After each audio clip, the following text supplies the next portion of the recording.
What's going on, guys? Hope everyone's having a good day. I'm with my boy Adrian. Yo. I haven't seen him in a while. It's good to see him again. He's finally letting me take his Mustang for a little drive. So it basically just has a few bolt-ons, some suspension, and then you have NOS, right? Yeah, and the doors, 50 shot. Only 150. Adrian's kept this car really clean. We're just gonna walk around. He's gonna tell us what's been done to it. So you got these wheels. Sitting on some SCVE reps from American Muscle 20-inch.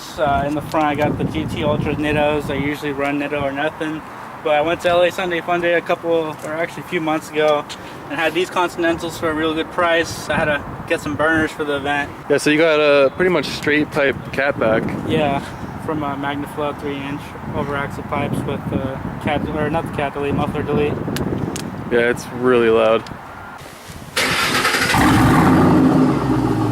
Jesus, dude. Oh my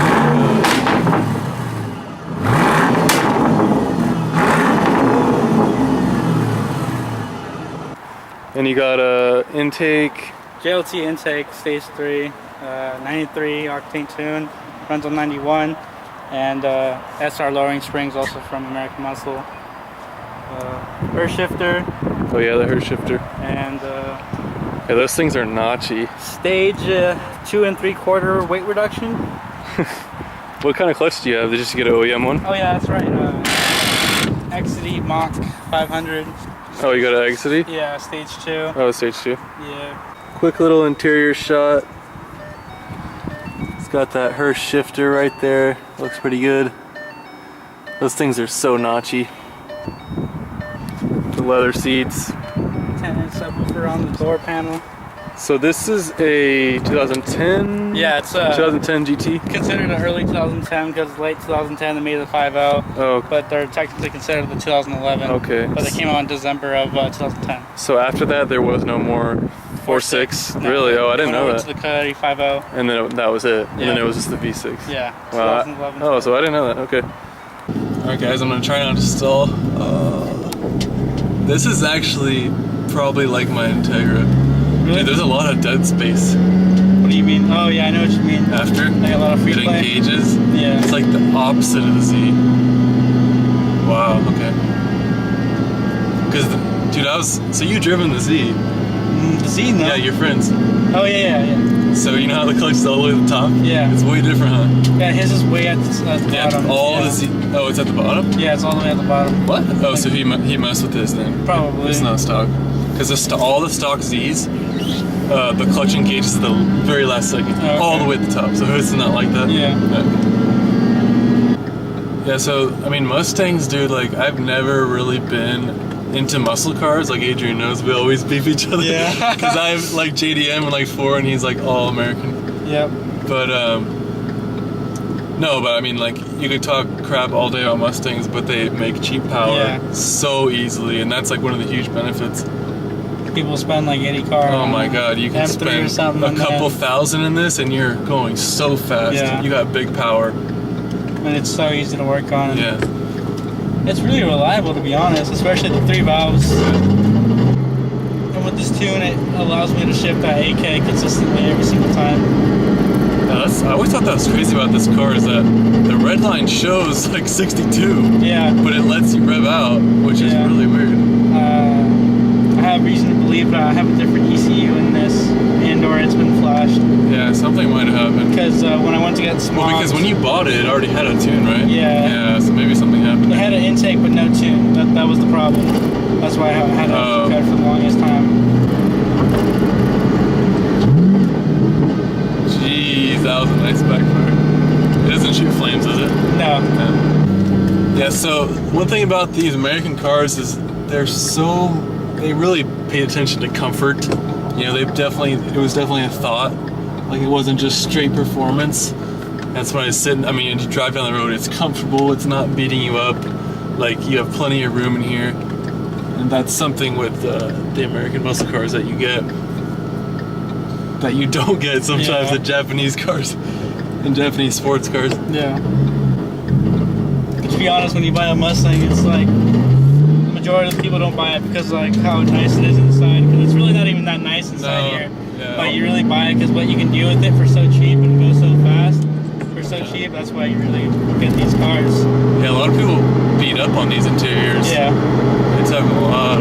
But my interior remake, it's decent, but you know, that's really not why I bought it. Like even the new ones, like people hate on it. Yeah, that's 550. Because it is like it does have that retro look, like the numbers and the gauges are sideways, and like this chrome, like just this huge tunnel in here. Yeah, the chrome. It's like really retro looking.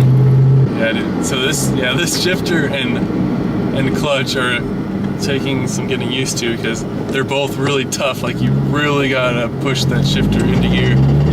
With this, it's got a Hurst shifter. These, when they came out, they had 315 horsepower from the factory. Yep. Which for a V6 in that generation's really not that much. I'm sorry, for a V8 in that generation's not that much. And it's kind of crazy to think that the 5.0 got 100 more horsepower. Yeah. But the same token, you can still push out power in these 4.6s. That 0.4 liters does a lot.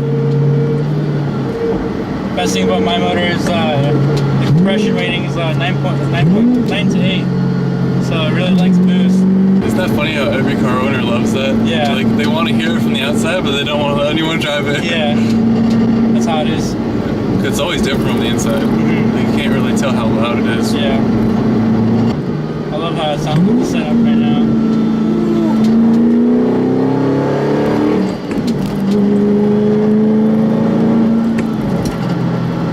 So this car's been on NOS for a while. Adrian won't tell me the truth, but we all know it's on NOS because he somehow gaps cars that have way more horsepower than he does. Yeah. But it's okay, we'll keep a secret. You're not on NOS, dude. It's okay. So Adrian was just telling me about he put since the 3-inch exhaust is on here, it's now hitting his axle, right? Yeah. It originally came with 2.5 piping, but I put 3-inch cap back, and it's over axle pipes, but they were really only meant to have 2.5. And with the 3-inch, just that 1/2 inch was enough to make it rattle when it at certain RPMs on the axle.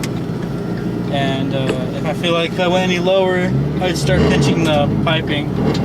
So that's something for you guys to think about if you have one of these generation Mustangs and you're trying to put a 3-inch on it. That way you don't run into that same issue. One of the best upgrades I've done to this car was for sure the lower control arms. It being stronger, there's less flex in it, so when you accelerate, there's more going and less squatting. Yeah, it's not that wheel also, hop. when I do a dig or do a burnout, my car would tend to go left or right, and when I did that, it would just go completely straight. But I also noticed I could do a burnout easier, which wasn't that big of a deal. You just need to lower your RPMs at what you launch at. The Hurst shifter does like 50% less throw from stock. Oh, this Hurst shifter is so short. Alright, give it a little second gear. 3,000.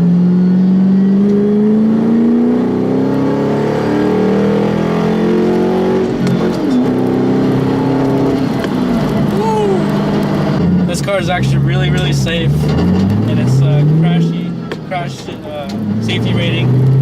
The thing about the S550s is the way they made the body is not very great in its structural rigidity. This car really holds up a lot more better than the S550s, and the S550s are from.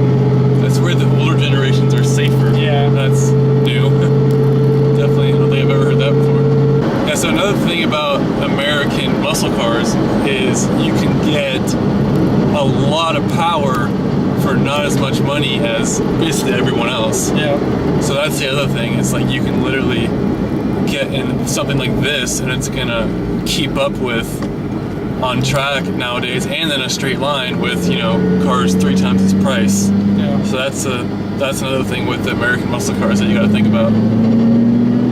Like a Hellcat 70,000 that has 700 horsepower. I mean, to get that kind of horsepower in any other exotic car, you're spending hundreds of thousands of dollars. But Hellcat can't turn, so Yeah. there's always trade-offs. No, I was just trying to fix their base model Challengers with more power, and I guess that kind of worked, but still, they don't understand power to weight ratio. Yeah, that thing weighs a lot. I thought this car was gonna be much louder, like just cruising, but it's pretty tolerable. It's definitely bearable. It sounds crazy loud when you start it up, but once you start driving, it's not that bad. So what was the exhaust brand? Magnaflow. Magnaflow. Put it in first? You don't even need to.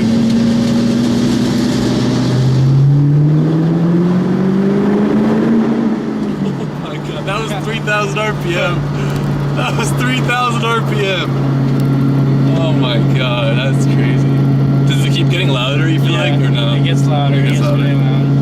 Yeah, another thing with American cars, they have long gears, so especially with like muscle cars with a lot of power and long gears, you're just like, you're in it for the ride, you're not like shifting. Yeah, these are the 331 gears. They're actually from the factory still, they're stock. But what I like to think is less time shifting, more time going is, better chance to win. Yeah, it's like even the Integra and like, it's like similar to like an Evo gear ratio, like you're just shifting and shifting, which is super fun, but at the same time, you're not like spending time. You're not engaged. Yeah, you're not spending time pushing the clutch and shifting. I also have a lighter flywheel too, so raising the RPMs a little easier and faster. Woo! That felt good. It was really weird being in my passenger seat. I know, when was the last time you were? I can't remember. Probably like last year. It's got good power. I mean, it gets up and goes. Yeah. It's pretty linear. Like, it doesn't really feel like it's building too much.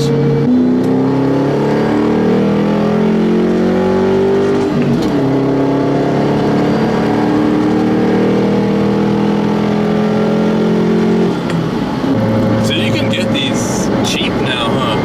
Yeah. You can get these pretty cheap. Relevantly cheap, not too cheap. Like a 5.0 you can get cheaper than what I got this car for. Oh yeah, I've seen some 5.0s like some for teens. 17. Yeah. I think you can get these in low teens. Yeah. 16, 17. You gotta really be able to talk to the person about how the 5.0 is such a great car. Oh yeah. I guess you can say that this is a iconic or a monumental car for Ford. Discontinued. Being a stepping stone, but. Wait, so did they have the 5.0 when this was out? Yeah. Oh, okay. It's the same exact body style, same everything. It just has an MT82 transmission and the first gen new brought back 5.0 Coyote engine. Okay. Notice with at least this generation Mustang that going back to what I said, being comfortable, like even the steering, like you're not getting a lot of feedback, like with what the front tires are doing. And I think that's just another thing, like it's meant to be a comfortable car. And it makes sense why a lot of people use these as dailies.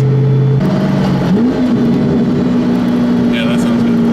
I think what I really like is there's a really good amount of engine noise too, not just all exhaust. Well, that's due to that huge intake. Yeah. Alright guys, I want to thank each and every one of you for watching this video. It was a lot of fun driving Adrian's Mustang. Adrian, thanks for letting me drive it. Yeah, of course. It's a lot of fun. Please subscribe, follow Adrian on Instagram. I'll put that right here on the screen. Follow myself at James Garville, and have a good day guys.